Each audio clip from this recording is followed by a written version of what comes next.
Part C for family and caregivers. How can family, caregivers, and friends help? Why do families need genetic screening? How can family, caregivers, and friends help? If a loved one, a friend, or someone you care for has an aortic dissection, it can be a very worrisome time and can put a great deal of stress on you. This section covers some of the aspects which can affect you and gives advice on how you can help and understand your loved one's situation and how to look after yourselves. What should we expect up to the point of discharge? How to communicate with the medical team. There will be a lot of questions that you and your family and any caregivers will want to ask about your aortic dissection and your care.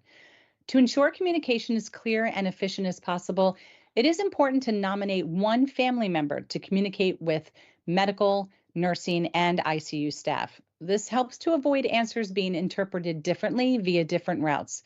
It is also difficult for medical staff to have too many people asking the same questions. It may not be possible for the nominated family member to always speak to the same staff member, perhaps due to shift changes in availability. Nevertheless, having a nominated family member will help to ensure clarity and consistency. If the family is concerned about anything, the nominated family member should speak to either medical or nursing staff right away, rather than waiting and worrying. A lot of the waiting for things to happen is unavoidable, but the worrying can be managed. How to look after yourselves. It is very important for you as a patient's loved ones to care for yourselves. It is understandable that you may want to do as much as possible to help your loved one or be at their bedside at all times. You might, however, feel very frightened for your loved one or for yourself, or you may find waiting for information from the hospital is physically and mentally exhausting. Many aortic dissections happen to someone who is a parent. Hence, the dissection also affects the whole family, not just the spouse or partner, but also children and other relatives.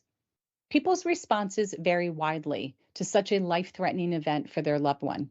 Some are very happy to help and support their loved one in the hospital, but some people find the events so distressing they can withdraw or not want to know what is happening. Different family members can also react in different ways to the event. Try to be realistic about how much you can do and be kind to yourselves.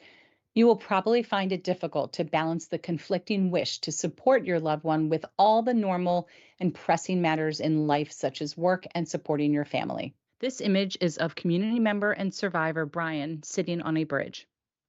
Your family member is being cared for by the entire medical team, but there are things that you can help with, both for them and for yourself. First, pace yourself and what you do. Seeing someone through an aortic dissection and afterwards is a long term effort. Make sure you don't wear yourself out. Take time out for yourself occasionally to recharge your batteries by doing something you love. This is not selfish or uncaring, it is an essential factor in being able to cope. If you can't cope yourself, you won't be able to help your loved one.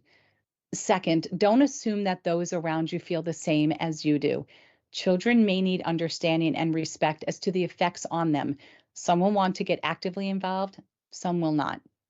Third, when you can, simply be with your loved one who has had a dissection and help to support them in whatever way is possible. Even if they are not apparently conscious, you can talk with them and perhaps hold their hand. Be cheerful, tell them about your day.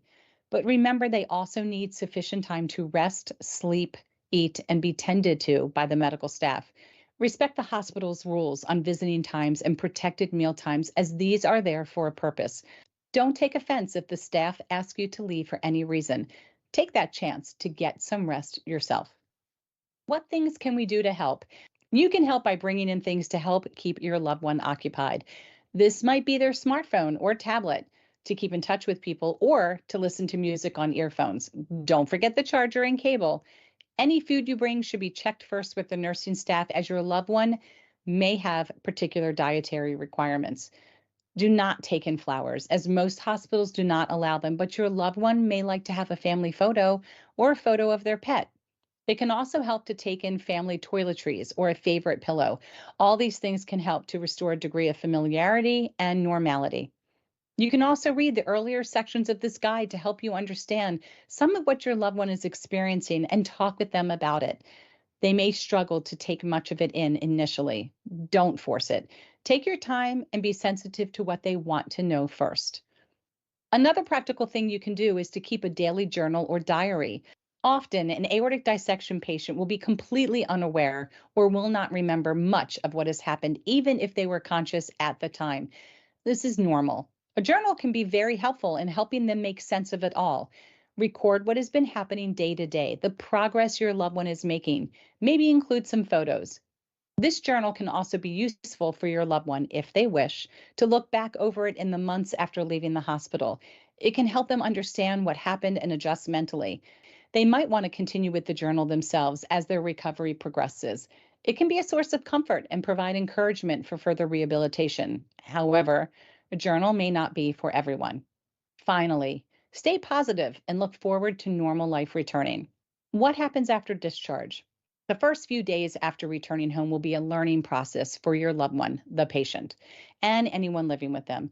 It is likely that the burden on the family or caregiver will increase. Also, the patient will start learning how to manage their condition and how to understand their, perhaps slow, rate of progress. The patient may need physical help with things like bathing, toilet, and going out. They will also need time during the day to rest and sleep. Where the patient remains very weak, they and their family may have to learn to manage things the patient needs, like having a walker or cane within reach, or needing a toilet seat riser. Some patients may need help to organize their medications, such as filling pill dispensers correctly and ensuring prescription refills are submitted and medicines picked up. It is important for both the patient and their loved ones to talk about what their needs are and work out together on how to manage the patient's recovery. Things will be different for some time, in many cases, forever. Recognize that you will all need time to recover emotionally from the events surrounding the aortic dissection. It is quite common for people to feel a little low or more emotional than usual once home from the hospital. Try and allow these feelings to exist and be kind to yourself and each other, reminding yourself that you have been through an ordeal and it will take time to recover physically and psychologically. Once early arrangements become settled, the patient may need some encouragement to get back to normal. Try not to be overprotective, as this may not be beneficial. For example, it should be perfectly all right for the recovering person to be left alone for some periods during the day while their family caregivers are out, e.g., shopping or working. The patient should be encouraged and supported in taking appropriate time and space to get enough rest, eating a balanced diet, and, if necessary, giving up smoking. These are all things that supportive family and friends can help and potentially join in with. The patient and family may receive visits from friends and other relatives. You should make it clear that while you welcome such visits, the patient needs their rest and that you and they will not be able to act as a normal social host might do. Even sitting and chatting can be extremely tiring for the patient, especially in the early days, so visits may need to be limited. It can be helpful to involve visitors by letting them know specific things that they can help with, such as shopping, bringing a meal if you're finding it difficult to cook, and cleaning. Even small practical matters can be a big worry, but are easily resolved by supportive friends and family.